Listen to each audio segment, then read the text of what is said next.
don't understand how it's coming through on fucking number 4. It's almost like I'm number 1, but also my shit's writing onto your track at number 2.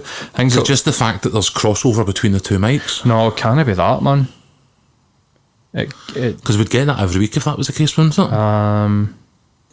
I don't know. I think actually I'm coming through on number 2 and you're coming through on number 4, but in any case I've got it covered. Aye, cool. Fucking technology troubles. So hello and welcome to another episode of Rebel City Podcast. Another week with another conversation with me and you, Matt. But aye. It's been a few weeks since we've actually sat down, just you and I, which has been good. It's nice to. We did say we were going to continue with guests, and obviously we've had a few crackers in recent weeks and out for Indy and the guy Matt for Extinction Rebellion. Something that we did get a wee bit of feedback saying, it was a much longer conversation, and it is like the environment and absolutely, stuff like that is vital to where we're going as a species. It was maybe a deliberate thing on our part because we'd hope to have Matt back again, maybe on more specific topics, or any of the other guys for Extinction Rebellion, as we doing the line that want to come in and get specific. Absolutely, I think would be way up for that. It was really just a general introduction. Aye, to give a bit of wiggle room. From my perspective, like I'm not going. I mean, I would love to, but we're not sitting down with a climate scientist and we're talking about like the actual like ramifications or like the science behind climate change. What I was trying to do is actually like shine a light on them as a activist group and maybe promote them a wee bit, because all that we've had in the press about them is unfortunately, well, it's definitely skewed. The girl Greta and people getting pissed off at their protests in London. That is literally all that I've really seen about them. So it was more about getting somebody for letting people know that there is a local, like active local section of that activist group and how they can get involved, and the perspective of the individual, why they wanted to get involved in Absolutely. That. Do you know what I mean? But I mean, there is definitely a longer conversation to be had about climate change, and even if we were talking about the potential effects that it could have on just us, whether it be like migration or rising water levels. But I mean, in the couple of weeks since we've done just a general chit chat, there's been a lot of fucking shit happening. Aye, the pendulum doesn't stop swinging, does it? It's a bit kind of as I was sitting about in the office today, I was a bit kind of like, where do we start this week? I know a lot has been made about the Derek McKay situation. We might come back to that and touch on it. We're maybe a week behind the ball in that respect. We've also got Philip Schofield, again, another one that have a similar situation in my immediate family for somebody who was later in life before they came out, and like it's a big decision, but obviously it's kicked up a lot of dust about what his real motivations were, and only he can really speak to that, I think, to be honest with Absolutely. you. The one for me that jumped out, and then I did get a lot of noise at the time, was Murray Foote, the guy for the Daily Record, and sort of quote-unquote architect of the vow, becoming... I might have missed this. He became the SNP's kind of basically chief spin doctor. Right, okay. So the guy that created the vow is now the SNP's Malcolm Tucker. Well, if you can't beat them. Well, if you can't beat them, aye. I quite liked seeing Nicola Sturgeon's sort of speech on Brexit Day, asking for a wee bit more patience when it comes to independence. And I know it's not what a lot of people wanted, and I know it's absolutely not what the SNP sort of campaigned on 6 weeks ago. But we're at a point where an adult conversation has to be had about where we're going, and they tried to force the issue. It didn't pan out, and they've come out and went, look, we're going to need to play the long game here. And like, I can kind of respect that change in perspective, because I don't think patronising people is the way towards independence. And I think if we're going to get there, and I think the real meaningful way to keep the church together is with honesty. And I can, as much as a lot of people within the Yes movement or various sort of chapters of the Yes movement were disappointed by it, I was actually quite happy to see a more sort of adult tone and a bit more realism about where we are on that one. I mean, she's never going to, especially when the reality is you kind of need to go ahead for Westminster, which clearly isn't coming. So other than doing what happened in Spain and having a mock vote, and for us to vote for our independence and then declare some kind of like declaration of independence, I like the UDI idea, which I don't think the SNP particularly want. I think they want it to be legit. I don't think the appetite has ever been there in the SNP for UDI, but all options should remain on the table. You know what I mean? Like, but at the same time, I think the best way forward for me is to actually talk to folk like adults and build a real, genuine and solid consensus behind viable ideas. I've got to admit that seeing the MSPs leaving Brussels on the 30th or the 31st, I did cringe a wee bit with the bagpipes and like the tears. I mean, equally so with Farage and his flag waving. Absolutely. I mean, obviously, it all got a bit childish. I think it goes without saying that them standing up and waving their Union Jacks or whatever. But I don't know if they were St George's crosses or if they were Union Jacks. Union flags. Okay. That goes without saying that's cringeworthy as fuck. And I think I'd have had more bin. respect for Farage had he just walked into the middle of the council floor and just called out a massive turd and just walked away, like, because that's what he thinks. A man these principles. That's what. I could have at least went right. It's a bit vulgar, but at the same time, you know, that's what he thinks of them. Rather than this whole let's leave flags and it was all about our Independence Day and some of the. I mean, before we talk about the Scottish side of it, the gathering in George Square was a joke, an absolute joke. I mean, was this the Brexit party in George Square? Right. These are literal like turkeys voting for Christmas. Do you know what I mean? I think they should have done a number comparison between that and the party that happened the night Thatcher died and see what kind of appetite there actually is for the Union in Glasgow. Absolutely, you know what I mean? Absolutely. But these are like, I mean, looking at the crowd that's there, they look like just normal working class folk. And they're wrapping themselves in a butcher's apron, like with some kind of affiliate to fucking the Queen or the monarchy. Yeah, and it's hard to no hate them and no be like fuck you and get sort of resentful. But on the flip side of it, like I need to just bring myself to feel sorry for them, because this is Jeanette Finlay said it, didn't it? And it's no surprise there's a lot of crossover between the type of unionist that's, you know, partying about Brexit and George Square and, you know, the guys who either join or follow the Orange Order. And Jeanette made the point that, you know, they don't realise that they're oppressed working class people as well, and like their attention has been diverted away from what is actually holding them down. You know what I mean? Like, and I think we see that again here in that respect. Absolutely. It's almost, I mean, there was a tweet that got quite a lot of sort of attention, where the guy was basically like, I'm straight, I'm white, I support Rangers, I eat meat. And basically you're just like, mate, have you ever had an actual thought independent of your fucking mates or your whatever your dad tell you? Like, see, for somebody to identify so in line. Now, I can probably quite understand that person would look at me and go, well, you're the same but of the left. Yeah. And it's like, well, we can get into that because that's not the case, but to be that sort of like straight white male meat eater, fuck vegans, like, you're so indoctrined and you're so fucking asleep to the fact that you're just like a fucking clone of everybody else that's like that. It's almost like identity politics personified. Do you know what I mean? It's part of their identity. It's like, this is my core. And there's almost like no arguing. The one thing that they don't miss for the 80s and 90s, you know, the Britain that was of the 80s and 90s, is that, you know, people used to just have the decency to have a fucking midlife crisis and buy a sports car, and now they band together and wreck the country. You know what I mean? It's the same kind of, like, you know, dissociation we will there in life. I don't know.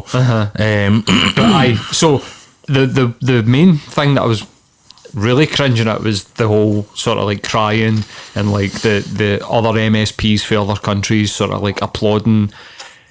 I mean, I get it. I'm pro-Europe. Well, I wouldn't quite say that I'm pro-European, but I was definitely anti-Brexit. Yeah. Because the idea just never made sense. But, I mean, come on to fuck, guys. Like, getting a bagpiper and being like, you're welcome back, like, we're keeping your space for you. It's like... Leave a light on. We voted to stay in the Union, and the Union voted to leave the EU. Like, you kind of need to stop trying to, like... I think that they made a very big mistake trying to stop it from happening during the general election. And I think that we're still, especially in Scotland, and I think that obviously England voted for it, but I think the other countries have just sort of let go. We need to let go of this. We need to actually look at what the fuck is going on. And now the Conservative government are starting to say that the Europeans are getting back in their word and they won't sit down with us. And it's like, no, you know exactly, we knew exactly this is what is going to happen. This is what all the sort of Project Fear, or for their side, the fear-mongering, told them exactly what was going to happen. It's going to play out like that. It's going to be painful. There's going to be job losses. And it's like, but we need to actually sit back. They're going to tank everybody, the negotiations, to then blame it on Europe. We need to bed in for this, because there's potentially some hard times coming. Yep. And instead of sitting crying and hugging and kissing people and sitting, look at the bagpiper, you need to like get back and get to fucking work. And let's organise. Let's know. Make this as terrible for Scotland as what it potentially could be when we're talking about like parts of the NHS are already like on the table and blah blah blah. Yeah. All the shit that we knew was going to happen. The NHS is going to get sold off. Like there's going to be I mean, just it's less than a week and already IKEA are shutting shops now. I don't know if you've ever been to that fucking IKEA down at Braehead. No. But see if you could. I think I've actually purposefully avoided it, to be honest with you, because anytime I asked the missus why she was going to IKEA, she usually responded meatballs. So I tend... To be fair, if you go in the back door just to go in and have the meatballs and gravy, you're probably doing yourself a really good service, because they're fucking banging. It was always a disconnect for me. It's maybe my days working as a shelf stacking in B&Q. Maybe I felt like I just a bit of cheat on. Reminded you to know what I mean? B&Q. Aye, maybe. But you can't fucking move in that place. Right. Like it's so busy that it needs to tell you what you fuck. Do you know what I mean? Like stay in fucking line, because the place would be utter chaos if they opened traffic it out. Lights and shit. So it's no. I don't think it's an economical argument. I think this is the first effects. I mean, they're a European company, they're Swedish based. Yeah. Like, I think this is the first major sign of what might be down the road for people. I think that's undeniable. And as I say, my biggest concern now is probably, as you say, how we mitigate this to the best of our ability. And again, probably echoing what we've already said, like that more grown-up tone and approach for the guys in power in the Scottish government. Can only be a good thing. You know what I mean? Like if we have to have serious conversations and put solutions in place, then doing it our party lines is just never going to realistically happen. You know what I mean? Like no, for me anyway. But I don't think this will be the last we see. There's Nissan, and there are a number of other financial institutions and stuff like that I've already said like they're off. You know what I mean? Like, and I think the financial institutions, unfortunately, because of how our economy is geared, are going to be the biggest hit. You know what I mean? It's all right that as working class people we can say, well, the loss of jobs is the worst possible thing for the economy, and in real terms, in real people's lives, it is. But like when the financial institutions up and leave and go to somewhere favourable like Luxembourg or whatever the hell decides to bring them in, that's a massive hit on GDP, even for the ones that are fucking tax dodging bastards. You know what I mean? Like they still generate revenue and income on a level that will probably be catastrophic if and when it leaves. Aye, absolutely. I mean, I suppose there is a flip side to it where potentially you could get the old pull yourself up your bootstraps message that comes for the right, where it could be, well, if IKEA are going to close, then we need to start a British company, or somebody out there needs to take the sort of bull by the horns and start the British version of IKEA. If we can import less from Europe, of which we do on a ridiculously big scale, is it an opportunity for somebody to be like, well, let's just do it for ourselves? It's kind of strange to be thinking about, is there a positive spin that I can get myself into on this? Aye. But it is genuinely the thing that I need to do, because like I was saying like 10 minutes ago, this hasn't gone anywhere. Like, I think that no matter how much commentary we get about the damage, we also need all fucking good people, the great and the fucking bold, to come up with some fucking ideas that we can maybe try and come out of this. Do you know what I mean? Absolutely. There was something that somebody said the other day that actually I was like, it was really thought-provoking, that there's the potential that people will look back on this decade, like 2008 onwards, as like something as deep as what we've seen in the Great Depression in the 30s or the 20s, whenever I'm fucking... In comparative terms, I would imagine it's probably a fair point was comparison. That the actual length might not be a comparison to each other, because it looks like this is just going to keep going on. Yeah. But... so the Great Depression was worse, but it's going to be like a shorter lifespan, whereas this is going to probably be not quite as bad for people as in like the massive job losses that you've seen. But going for much longer. It's going to go on for a lot longer. Yeah. I mean, we've not even seen the arse austerity. And no, I remember Brexit's going to hit. Javid was telling us that austerity was cancelled at the last election, and it's taken 5 weeks from now to come out. There was chatter, no retail, price index cuts to any department in Westminster. Austerity is over. Pour the pints, lads. We did it. George Bush's mission accomplished with the Tory government at the front here. And last week, every department in Westminster was told by the Chancellor of the Exchequer to cut like 5% for their budget. So it's taken, 5-6 weeks for time. And key central election pledge to go straight out the window, but that's because it was always going out the window. I'm surprised they waited 6 weeks, to be honest with you.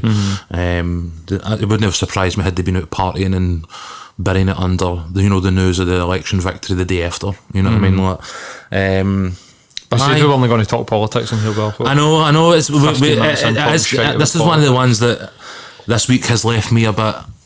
I know I usually bring a bit of political chat to it, and I don't know, man, I was a bit couldn't be fucked this week. As I say, the McKay thing passed me by. The Murray Foot thing, as much as I recognised the size of the change and the person, like, again, I was a bit nonplussed by it. Because we're so engaged with so many of these topics for the purposes of the show, I think I got a wee bit overwhelmed with some of it, and I just retreated the last sort of week or 10 days into a wee Netflix bubble of true crime documentaries, and probably want to talk about that a bit because A, I've seen some absolute crackers, but B, is this phenomenon that's out there, true crime, where there's obviously millions of podcasts about it. There's now documentaries on, every possible format you can think of, talking about, all sorts of, various incarnations of, crime. And, I just went down the rabbit hole, man. I have in the past watched, Making a Murderer and... Yeah. So the staircase. The culturally popular sort of true crime documentaries. Definitely. But I'm sure if you go down a rabbit hole, that could lead to some pretty interesting documentaries. I was watching foreign language true crime last week, so I was nice. I was so far down the rabbit hole that I'd run out of stuff to watch in my own language. But I think this wee spell started with the Aaron Hernandez documentary. I'm not a big NFL fan. I know obviously it's becoming a bigger and bigger thing. Aye. I get that, the Pats or the Patriots, for anybody else who doesn't, follow it, are essentially the Real Madrid of the NFL. They are the team. Aye. Or, Man United in the 90s under Fergie. Exactly. I think they were the last great... So there was the Miami Dolphins, yesteryear, back in the day, but...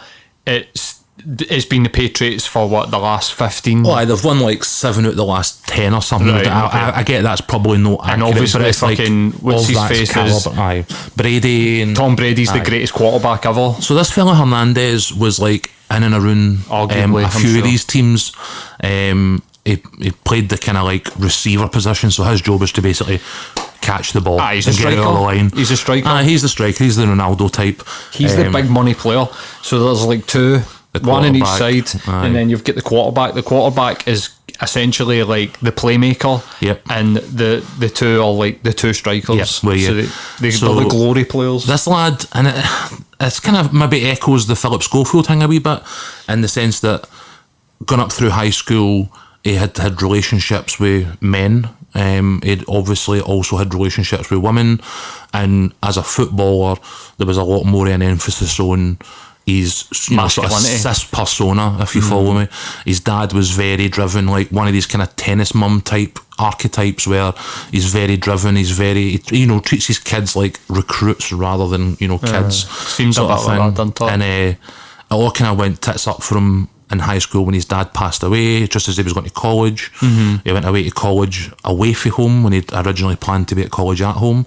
But his rise through the sort of high school and college ranks was so meteoric that he ended up going to like the best college football team. Kind of like he then went to the Pats in the professional leagues. The funny thing about it was that they had been told that he'd been engaging in like risky behaviour. Yeah. Which I was like, right, so this is the type of shit that they're looking that. I couldn't believe that they're looking that deep, but then obviously it makes fucking sense. They're going to invest potentially hundreds of millions of dollars into these guys, so they want to know everything. But the Pats had been told that he'd had risky behaviour, so they wanted him, but they didn't want him at the same time, so they put him as like the last pick in this draft, which I don't understand. I'm not even going to try. I don't understand it either. They get to pick players. Basically, I think you get 4 picks. Right. I don't know. Anyway, let's just say you get 4 picks. They put him in as 4th, knowing fine well that another team's going to take this guy because he's so fucking good, because he was exceptional. I mean, he was like the up and coming, like next big thing type thing. Definitely. Good looking guy, tall, like he was like the full package, really. Immigrant family, he was like the American dream. But I felt, on paper, I almost felt like the Netflix thing made too much his sexuality. I think that the guy absolutely was confused and probably absolutely scared to come out. But I think that for me, the head injury thing is the crux. The guy's had traumatic experiences. He's had the traumatic experience. He's lost his dad at a young age. That's an adverse childhood experience. I mean, the thing that walking in and his cousin's husband is like in bed with his mom, or like he's in the kitchen and his boxers cooking, is like. I mean, he said to her on the phone, like, you ruined me. I think the guy's had emotional instability. Definitely. That's the thing that's probably triggered the actual anger. But the for me, like, the sort of crucial point in the linchpin is, like, being able to just pull that trigger. And I think that hole, the bit of his brain for the impact he'd been taking, they were literally saying that it was, like, horrendous. I think there's a perfect storm going on with the guy, because what it took me is, as much as it came packaged as a football thing, having watched it felt more like a mental health thing. And as you say, his sexuality, early deaths in the family,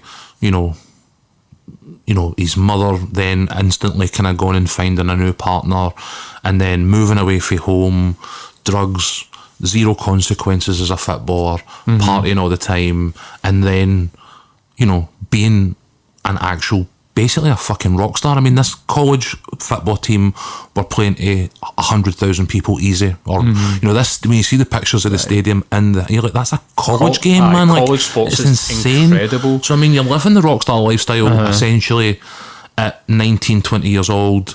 He then goes to, like, as I say, the team with the players, the coach, and goes on to win Super Bowls and stuff like that. And, like, on the surface it all looks good, but this guy's instability is bubbling over under, the whole time. He gets involved in a shooting that it's debatable whether he's actually pulled the trigger on anybody.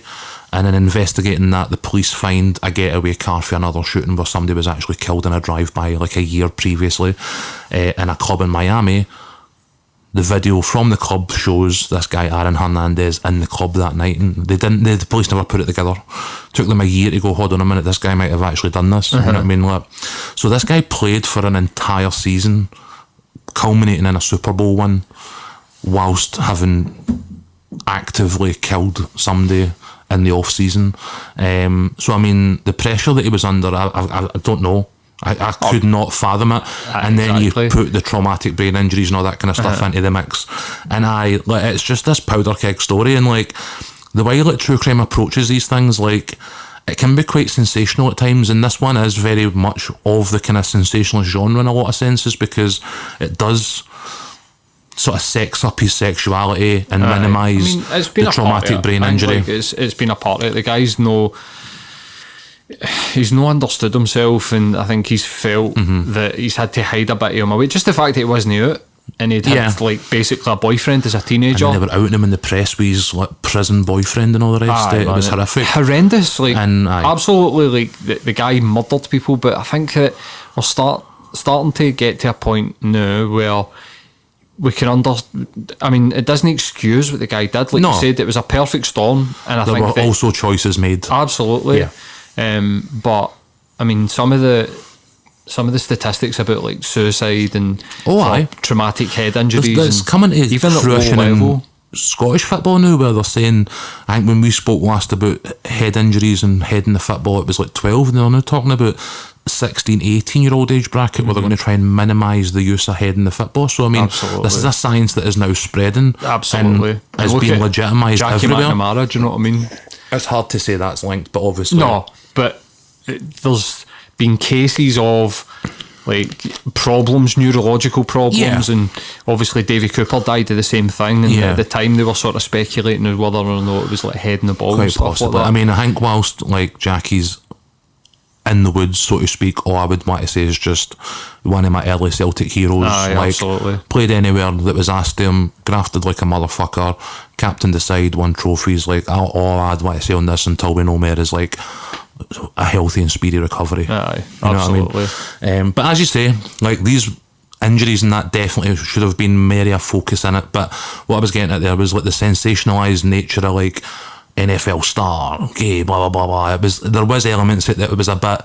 It's just the truth of the matter. It's the true crime genre, but there is that like, oh my god, wait until the next episode kind of like thing going on a lot. How much do you think that in that world do they steer? Does the creator steer what's going on? Because the Amanda Knox one is like very much on her side. Yeah, and I came out of the other end of it sceptical. And going like, I don't think she did that, but I've watched it a couple of times, and when you watch it, it is steering the watch for me. It's steering the viewer. There's definitely towards her. Yeah, and same as me. I remember at the time, but being in the UK, the coverage was very much that she had did it. We had this with the Madeleine McCann one as well, and this is probably one of the ones that I'll touch on alongside the Amanda Knox, the Madeleine McCann, and I watched another one. This was the French one that I watched called Who Killed Little Gregory, and it was about a wee 4-year-old guy in a French village in the 80s, and he ended up in the local river, and the family had been getting taunted by a crank caller who claimed responsibility for it. Police couldn't find them, and then tried to basically pin it on the ma.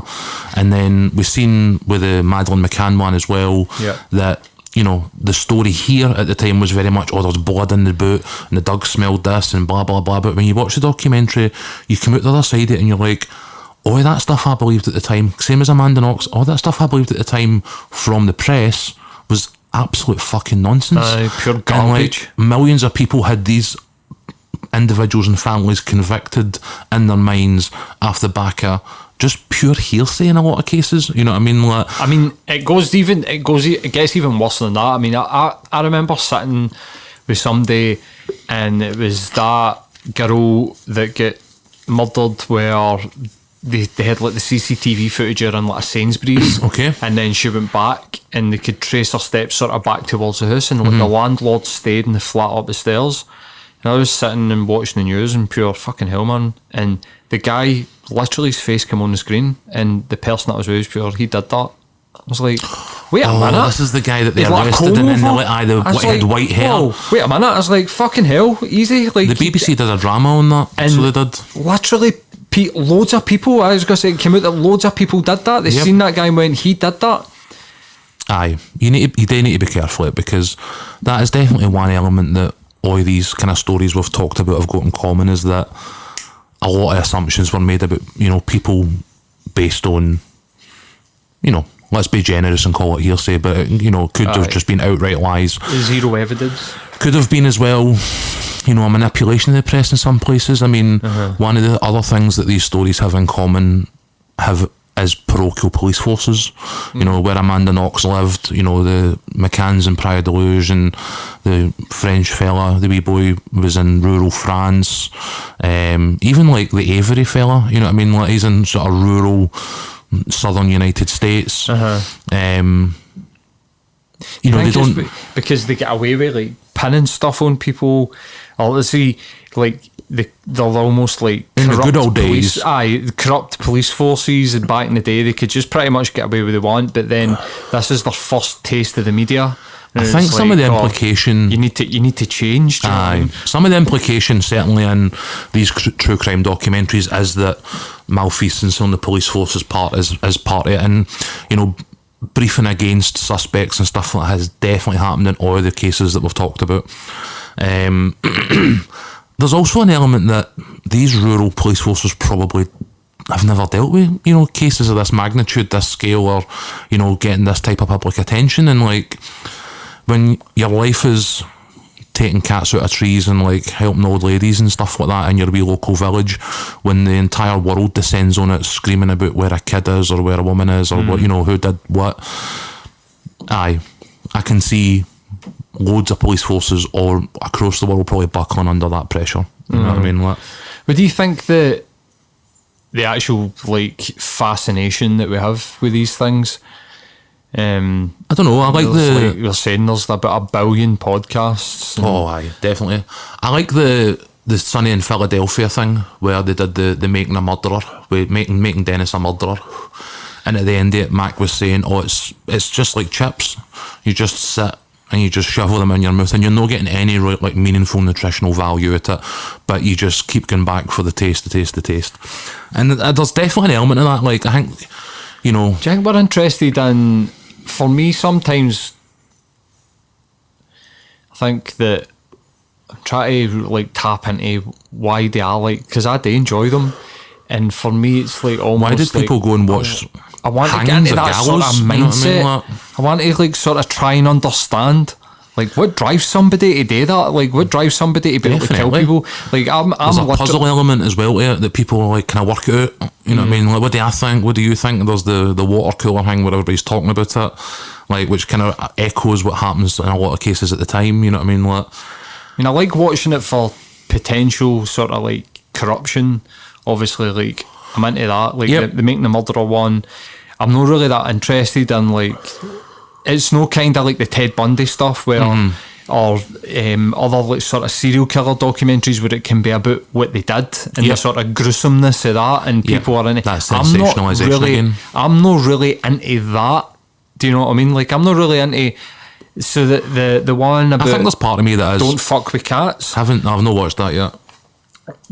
Well, it's a true crime documentary, so you should just get. It was also about cats, and we have a strained relationship. Very little about cats, and what you do you see them getting harmed, so you probably quite enjoy it. No, there's a bit where a python like launches on a cat, but you see it briefly. You see it in like a flash. Right. So like that type, you don't see it. You don't really see it. I don't want them hurt. I just want them to leave me alone. That was kind of like a lot about the guy's psychology, which I enjoyed, but there was a good bit about like how sort of sadistic the guy was, and I'm not really into that. No. Like when you really want to watch a Peter Tobin documentary, because we don't really know a lot about him, the individual, and we know just more about the actual crimes that he did. And like I suppose that's the type of like Peter documentary you're going to get on and stuff Channel like 5. But what I really like about the sort of more what's been coming out in the Netflix stuff is that they do actually try and understand what's going on and try and give you a sort of insight into the person.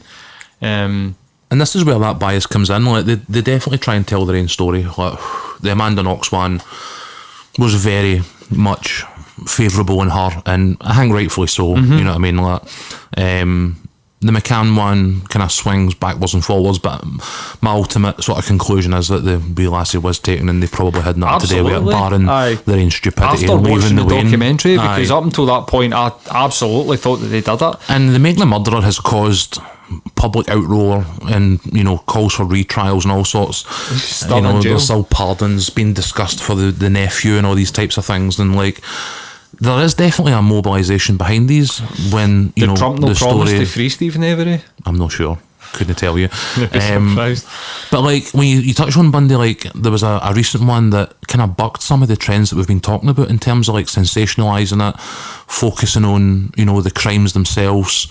And I was really quite taken aback by it, because on the surface, when I gave the premise, like, you're going to be pure, this is like ripe for like sensationalising. And it was like a 5-6 part documentary with the woman who was Ted Bundy's partner in the sort of 5-year period before he started killing, and through his trials up until quite close to his execution. And her daughter, or the girl who considered her, or the now woman who considered herself Ted Bundy's daughter for all intents and purposes. And on the surface, that's very much like, oh, let's hear how bad their life was and all that kind of shit. But like, this was like framed in a really sort of wider context. I think it was called Loving or Falling in Love with a Murderer or a Killer or something like that. It's on Amazon.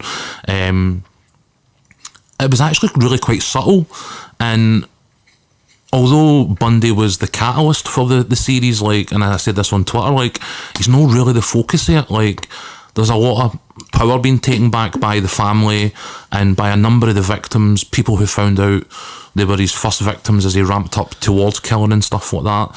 And there's a very sort of female-centric sort of perspective on not just Bundy and his crimes, but like the wider sort of societal context that it was happening in.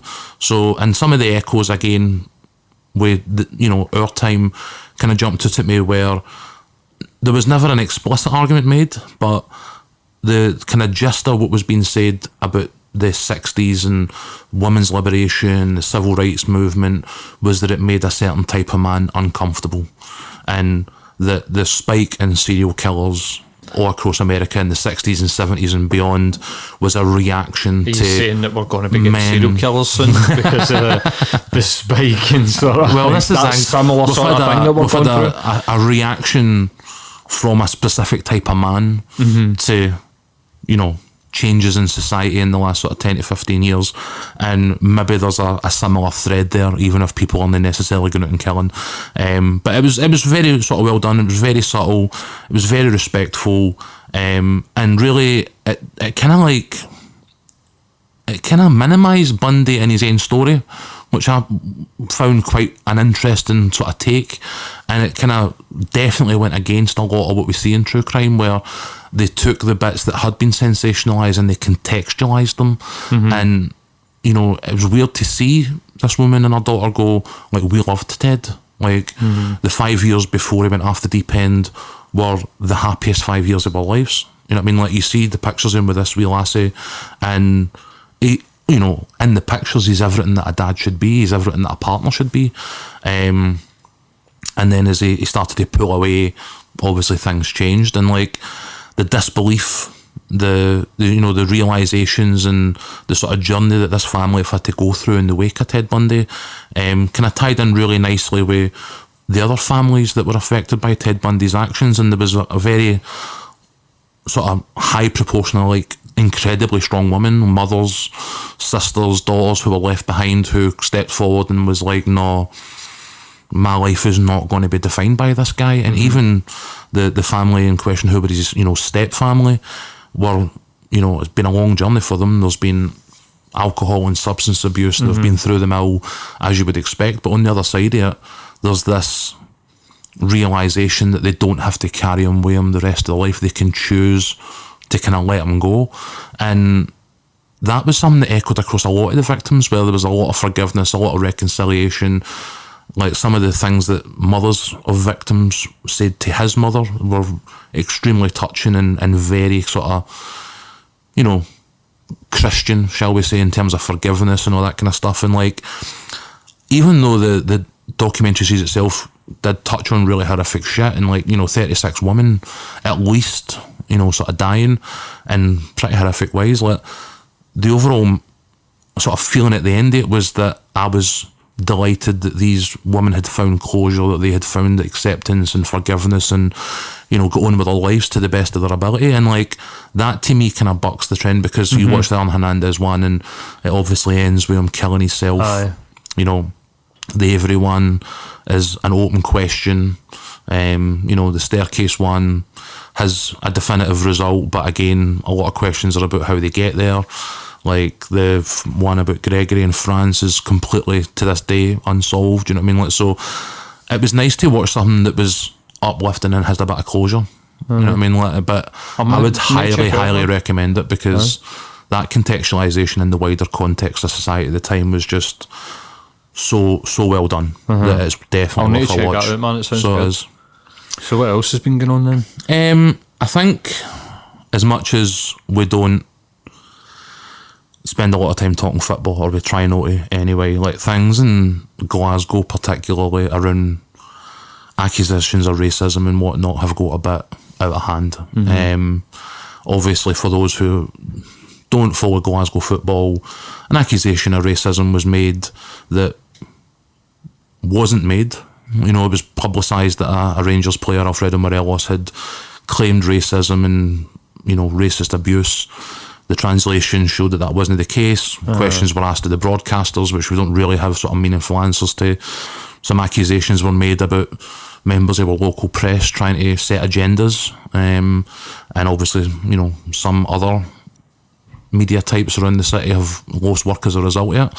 And now we're at a place where a 12-year-old boy has been charged with racist abuse, and Rangers decided that the best thing to do would be to write a 8-paragraph statement belittling and besmirching a 12-year-old, and also kind of pointing fingers around the rest of Scottish media and society and being like, we kind of told you. And as much as like any racism anywhere needs to be addressed and confronted, absolutely, like the manner in which we confront these things, kind of like when we were talking way out for Indies, that you might want to help in a particular situation, but a lot of the time how you approach the way you help is vital. You know what I mean? And I think probably all our media needs to take a bit of a look at itself. Certainly a lot of fans on either side of the divide in Glasgow need to take a look at themselves. And it's one of the ones where I think we need to stop tit for tat statements in the press. You know what I mean? Like it's feeling really counterproductive to me, to be honest with you. Like, it just takes away from, well, let's just talk about football. Aye, exactly. Let's just say that, like, absolutely in no way condone any sort of racism. We were at Celtic Park one time. I've been to Celtic Park like thousands of times. More times we can count. And there was one instance you can totally remember that somebody was racist towards a Dundee United player, and literally our entire section nearly crucified him. Exactly, and that's the type of backlash that you get at Celtic Park. In my experience, it's circumstantial. It's no any sort of evidence that racist never happens at Celtic Park. I've witnessed it happening, but what happened was the guy had said something racist, and then, like you said, the full section turned around and was like, fucking rat bat. So that's my experience of racism at Celtic Park. It's not allowed. Like, certainly not tolerated when it shows up. You know what I mean? The translation, I think it was his agent or something that translated it. The guy never said what was in the translation. You can read the actual translation, like it's been done. And I mean, now this sort of like news about the 12-year-old boy's been arrested, and it's like, based on what? I mean, I don't get it. See if it comes out and it's like the wee guy gets convicted, and everything, you've got to just condemn it, and that's the end of it. I don't understand why there needs to be this like vitriol, or why one of the leading clubs in Scotland finds it appropriate to, especially when proceedings are still to happen. Like, they prefaced their statement with, we don't want to prejudice any legal proceedings, and then went on to prejudice legal proceedings. Possibly. You know what I mean? Like, don't want to end up on the receiving end of a statement. Absolutely. You know what I mean? Like, I think that I've seen quite a lot of sort of who are Rangers to sort of like take the moral high ground, and like they had a section of their supporters locked out by UEFA and twice this year. Exactly.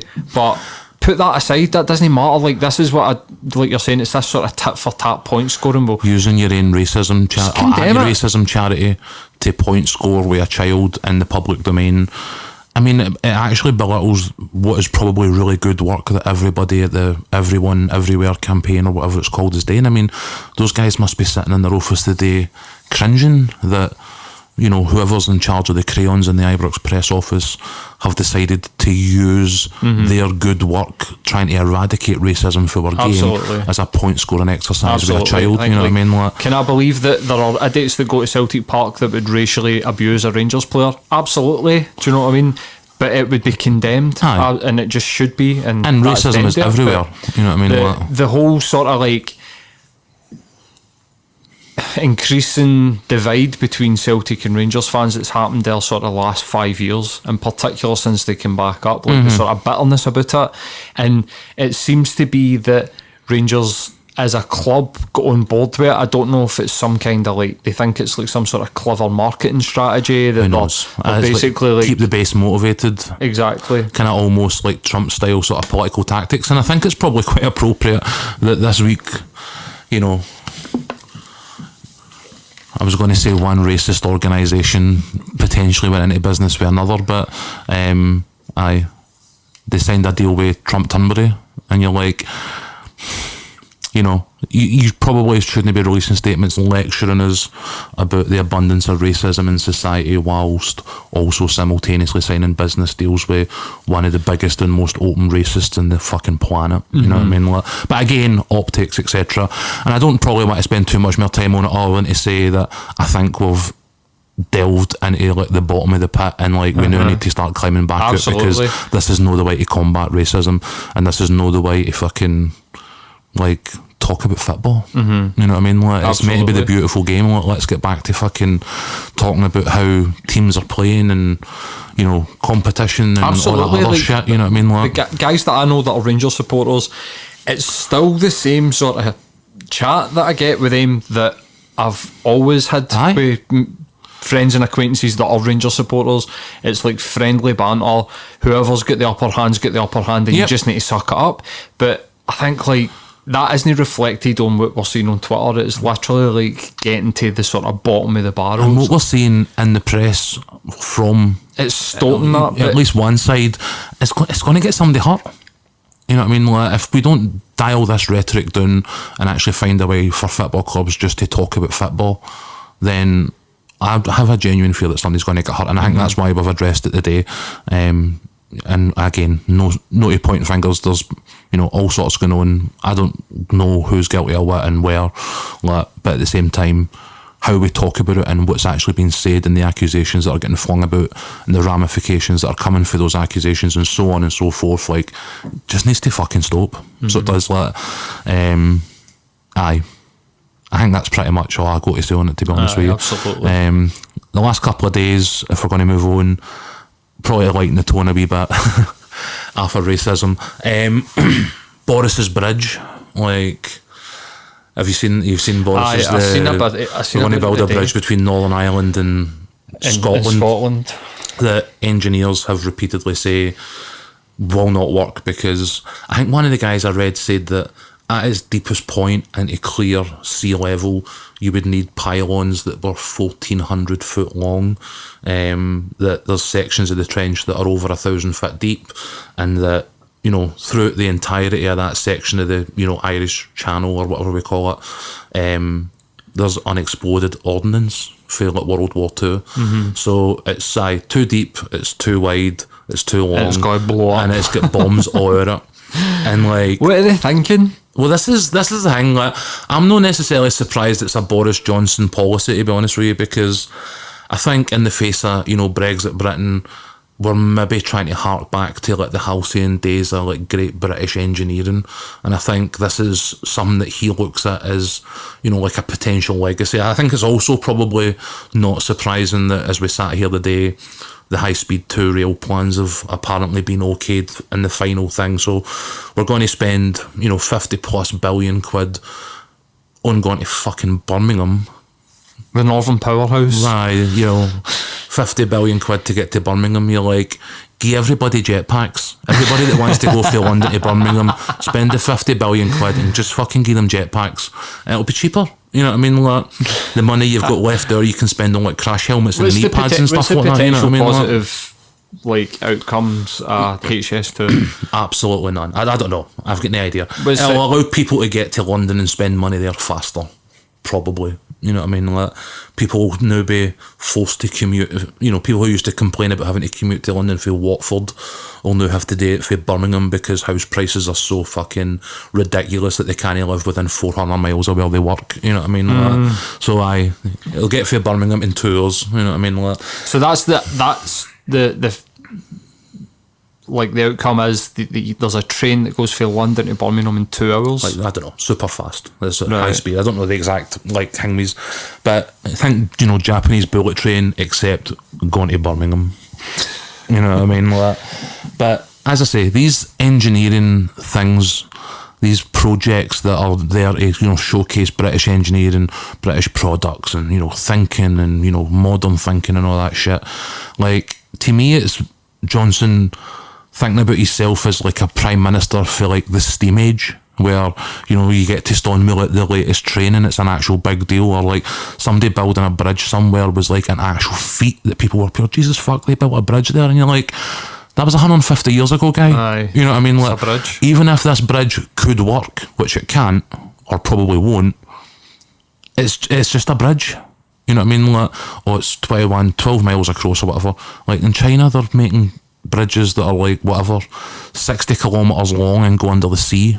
You know what I mean? Like, even that cost billions of pounds, and you're just like, I don't know that as we start to face these challenges that we talked about with Brexit at the start of the episode, like spunking 50 million quid on a train set or 50 billion quid on a train set and however many billions on a bridge that's extremely likely to fucking blow up.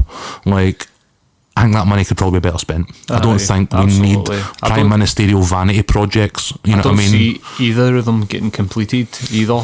So they couldn't even have a whip round and make Big Ben bong when it came to fucking. You know what I mean? They needed 500 grand and they were like, nah, fuck it. We're going to spend 50 billion pound getting to Birmingham. You know what I mean? Like, aye, okay then. Who's charging the government that 500 grand? Like, who owns that company? I was going to say, who owns Big Ben? Surely the government own Big Ben and can just be like, make it happen.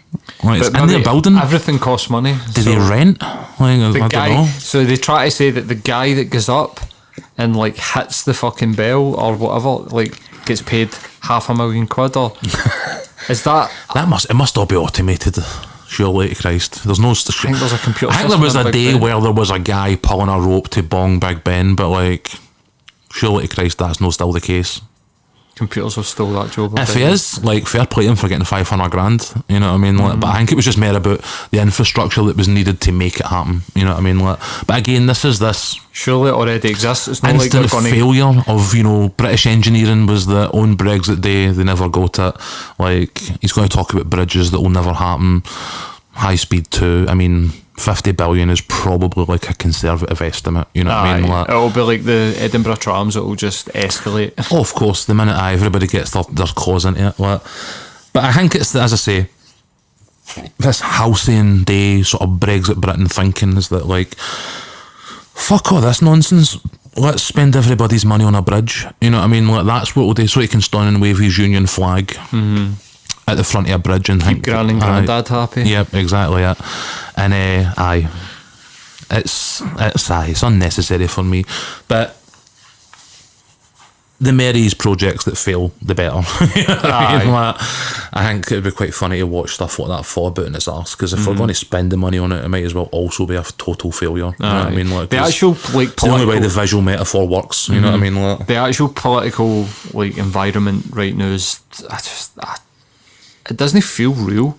Like, he's Prime Minister, Trump's president. See, if you were to go back, like, it's like the stuff at Idiocracy and as the like Simpsons. 8 years ago and said that, it'd have been like unthinkable. Aye.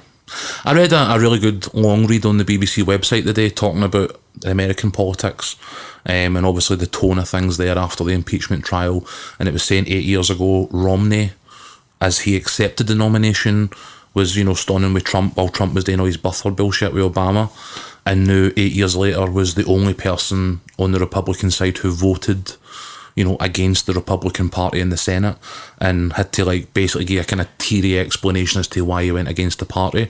So 8 years is a fucking long time in politics. You know what I mean? Quite symbolic that as well. It is. I mean, it's not the same here as well. I mean, Mitt Romney's any fucking like great guy. No, absolutely not. There's elements of the debate here that I'm both kind of like frustrated with and kind of pleased by in recent weeks. The Derek McKay thing was a horrific situation. Obviously, you know, it's arguably sort of predatory behaviour.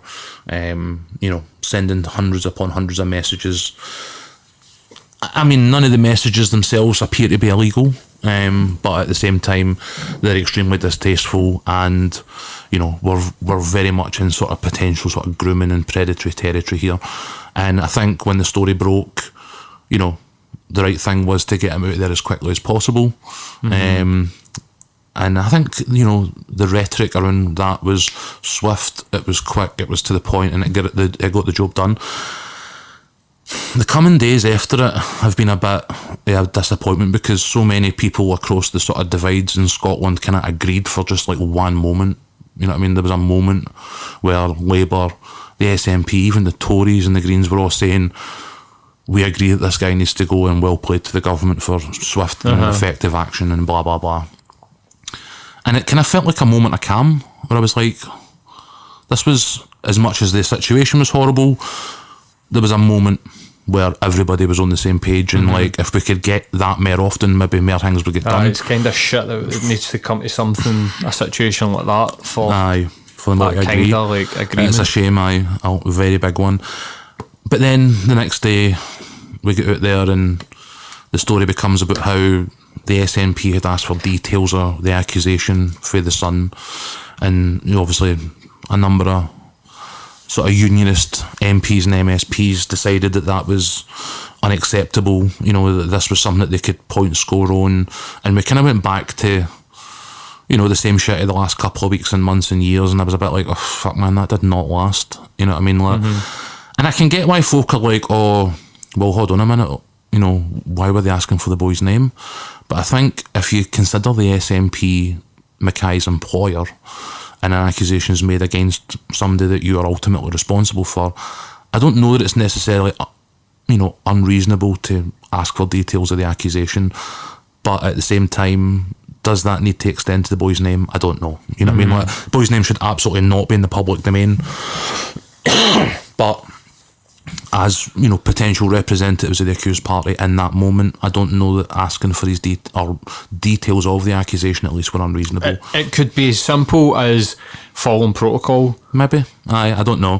But at the same time, it's hard to like go, that was a terrible thing today. And we kind of went back there after 24 hours, and I was a bit like, oh, the Carlaws and, you know, the Annie, what's her name, and all these other sort of Tories were just straight back banging the drum, and you're like, maybe this is one that we just kind of like step off and let the family, for one, you know, come to terms with the shitstorm that's going on about them.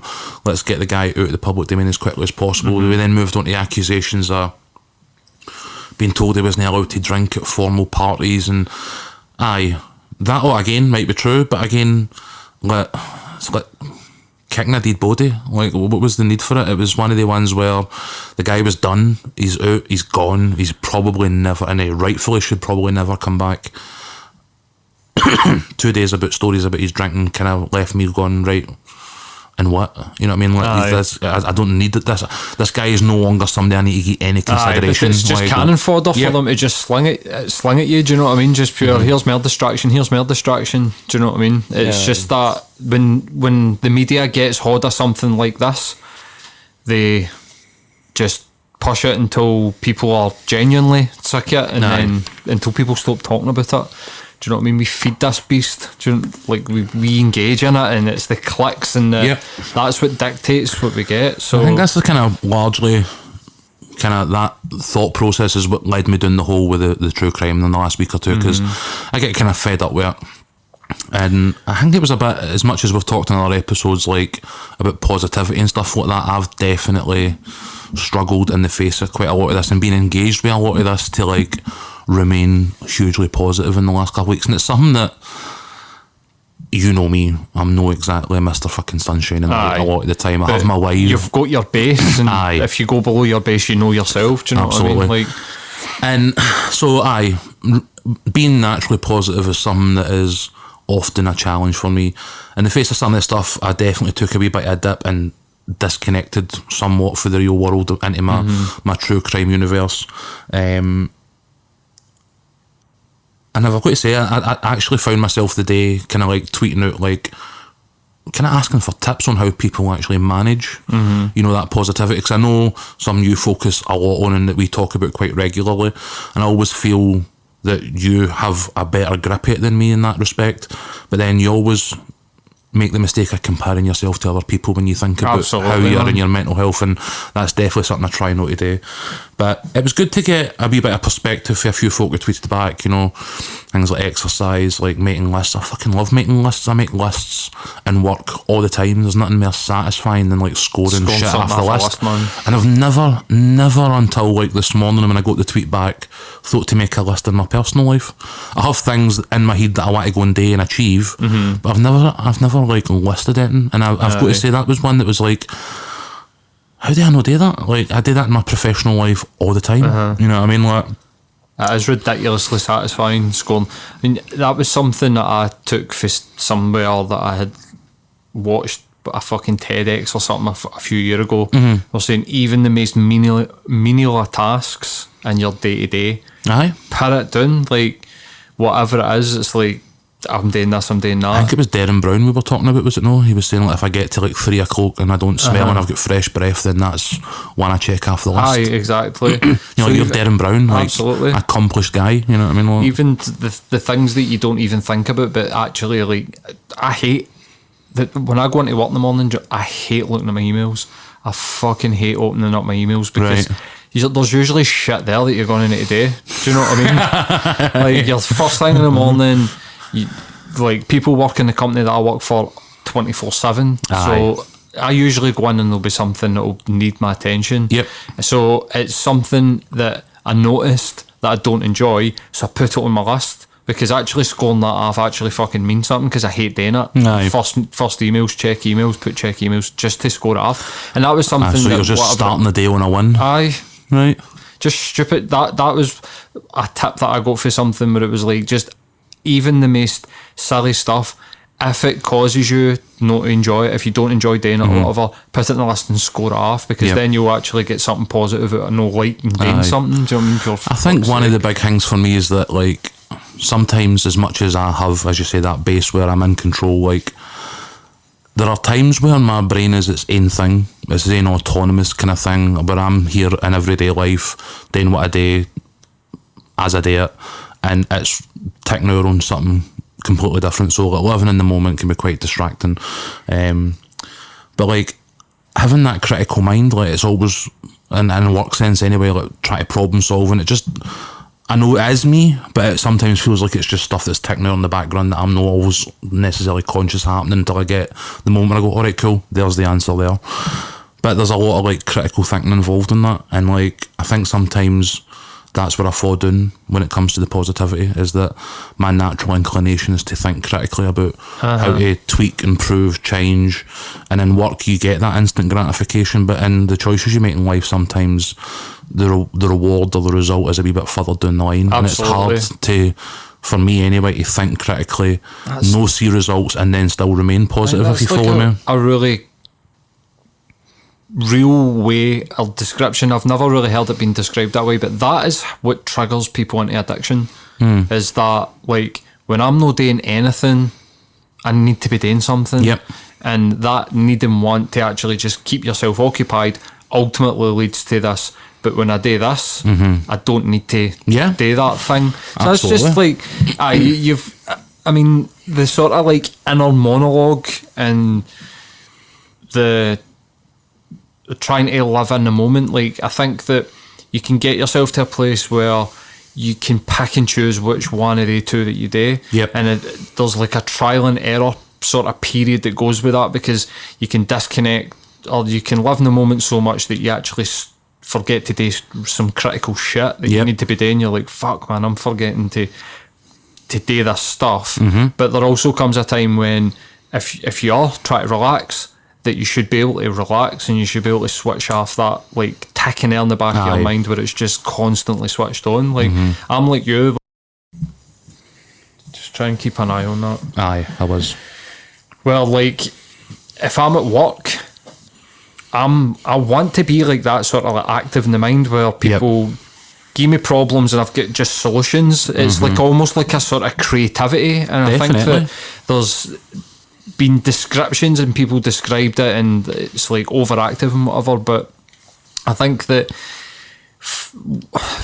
that means that I need to work doubly hard on being able to sort of cultivate and develop the calmer side of my mind, because I've naturally got that creativity that people are just like, I'd love to be like that, where it's like I've just got solutions, and it's like almost like an access, like a sort of like random access memory where it's like, do this or try that, or try this or try that, and it's worked well when I've worked on music. It's worked well in a lot of aspects of my life, but what it doesn't work well is when I need to just be myself, and I just either alone, which has been a problem in the past for me, or I don't know, like just when I don't want to be hypercritical of myself, when I don't want to be like judging all my actions, it almost like bleeds itself into that aspect of your life when you're like, I want to let that be a more sort of flow state where I don't really think about myself too much, and I don't think about what I'm saying too much, and I can just sort of relax more. But when I go to work, I want to be able to switch on that like quick mind. I think that's probably one of the biggest challenges, is like trying to manage emotion with logic. Like you can manage your professional environment with logic and process, but like the biggest sort of challenge is taking those successes into your personal life, because I don't think you can really, or I personally struggle to manage emotion in a sort of logical or sort of process-based manner. And like I know that you're more sort of process-driven in terms of how you manage yourself and stuff like that. But coming the days helped, talking to people on Twitter's helped. Like I've definitely felt a wee bit more positive the day, and that was good. But actually, like, it's going to probably be a funny one to like say, but do you know what actually turned the corner for me? Where I was like, do you know what actually, right, done with that now, back on the up step, was Doctor Who, right? So I sat and watched this week's Doctor Who, and there's a debate around that in itself, which we're not going to get into, but since Jodie Whittaker has become the Doctor, there has been accusations of being kind of preachy. There's been sort of racial elements, Rosa Parks, British in India. There's been, you know, a number of like environmental episodes and stuff like that. Triggering snowflakes and shit. Yeah, you know, the type of guys that we were talking about earlier on about having a reaction to the change in society seem to know like this change in their society for a TV show that they claim never to have watched in 20 years. Why a woman was the lead as an issue is beyond me, but again, we're not getting into that. But like this week's preachy theme was mental health. They had an episode where our companions were essentially trapped in their nightmares, and when they came out the other side of it, they all took a wee sort of 2-minute section at the end of the show wrap up to like kind of have a scene where they talked to somebody about how they'd been feeling and the pressures of travelling and dangers and blah blah blah, and it was quite cool. I actually quite liked it. You know what I mean? Like, what I also liked as well was the kind of punchline is Bradley Walsh talked to the Doctor about his fears and his, you know, insecurities, and she just kind of looks at him and goes, cool, so this is the bit where you're expecting me to say something reassuring, right? And you're just like, I related to that, because as much as we do talk, like I you know, quite openly amongst ourselves, when other people talk to me, I do sometimes get a bit, even though I'm comfortable in myself, get a bit like, okay, so, you know. Aye, absolutely. And I think maybe it's a natural reaction, I don't know. And just that wee laugh, that recognition in a mainstream format, quite well done, you know, quite tastefully done, and, you know, sent out a positive message, kind of actually perked me up a wee bit. And then it had the wee punchline that was like, but, you know, it's all right to talk about accept that some people are just not going to be ready to hear, you know what I mean? Absolutely. So there's a wee bit of a turnaround there. As far as like staying positive, I think that we all have our ups and downs, and you need to just try and look at what's going on, and if there's something that's actually like relatively shit going on in your life, there needs to be an element of just accepting that you're not going to feel your best if things run about you aren't at optimum. Do you know what I mean? Like, definitely. I think I've been guilty of maybe having some ill health, or maybe like being tired, missing out sleep, and I've allowed that to then like impact my mood, but then let my mood then impact my mental health, because then I'm being like, why am I being like this? Why am I being? Why am I feeling shit? The minute your mood starts driving your behaviour, exactly. And I think that's, I mean, literally CBT is just like, don't let your thoughts and your emotions drive your behaviour. But even if you don't, if you can't be that mindful, and you do sort of like snappy or whatever, you know, just feeling good in yourself, sometimes just accepting that that's the way it is, just for the now, and cut this together somehow. But I think that that's where like meditation and mindfulness is really important to me, because like it just, if I don't meditate, I just go into an absolute bubble, and it takes for like a big thing, like either a big blow up or an argument or something, like I'm like really feeling like shit, for me to like really just wake up. I mean, it's been I had like a 182-day streak yesterday, and before that I had done nearly 200 days, and I was devastated. I was going for like, it was the 201st day, and I missed it.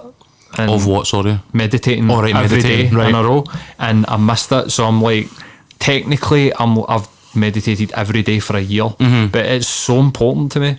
It really is, just for mood regulation and for staying sort of like grounded and not getting too caught up and just inside my own head. It's just we all need the break. Couldn't live without it, honestly. I think there's probably like some really like slick time travel metaphor we could have made there in relation to, you know, about being stuck in the past or worried about the future.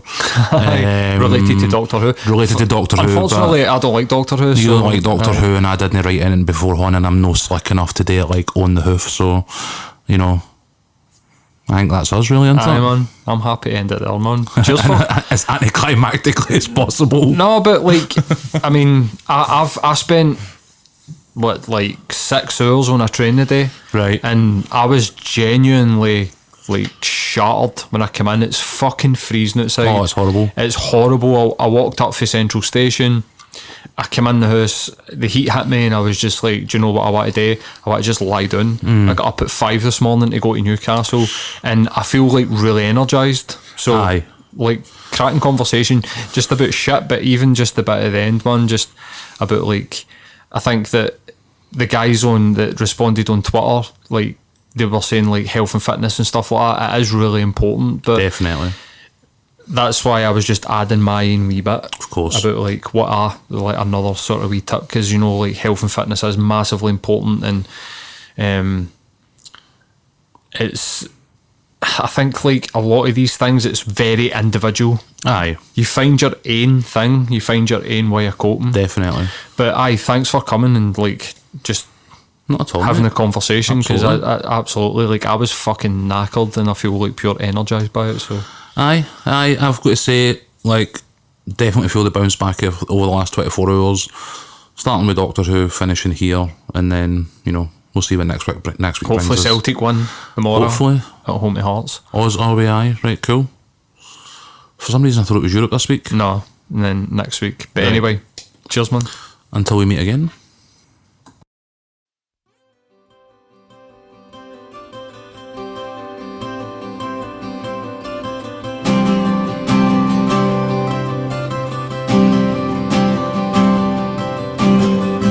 I made a promise to whom will not to you, so stop the party.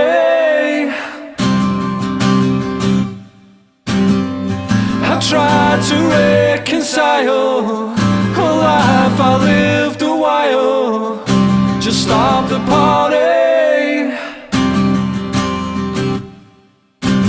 Feel feeding lies like you'll never know. I don't need to be unhappy with a life to call my own. We'll end up burning bridges sat upon a selfish throne. I will march along this path of ambitious, forceful ties. I'll be dead before it crashes down before my eyes.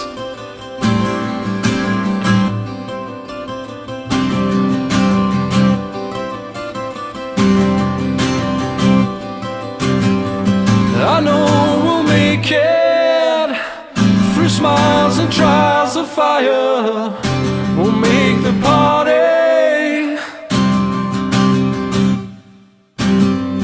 I see right through it, the great deceptive fate you call a party.